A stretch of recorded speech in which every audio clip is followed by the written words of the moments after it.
বিপৎসীমার নিচ দিয়ে প্রবাহিত হওয়া শুরু হয়েছে কুমিল্লার গোমতী নদীর পানি। বর্তমানে নদীটির পানি বিপৎসীমার ৩ সেন্টিমিটার নিচ দিয়ে প্রবাহিত হচ্ছে, জানিয়েছেন কুমিল্লা পানি উন্নয়ন বোর্ডের নির্বাহী প্রকৌশলী খান মোহাম্মদ ওয়ালিউজ্জামান।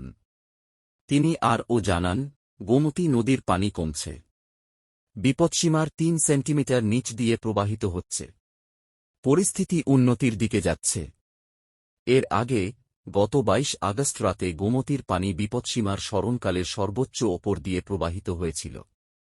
সেদিন রাতে পানি বিপৎসীমার ১৩৪ সেন্টিমিটার ওপর দিয়ে প্রবাহিত হয়।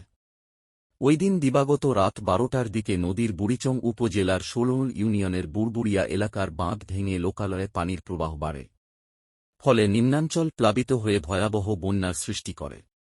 বাঁধ ভাঙার পর থেকে কমতে থাকে গোমতীর পানি।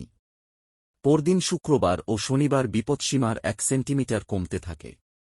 রোববার ও সোমবার ৩ থেকে ৭ সেন্টিমিটার কমে প্রবাহিত হয়। সোমবার পর্যন্ত পানির প্রবাহ ছিল বিপৎসীমার ৩৫ সেন্টিমিটার ওপরে।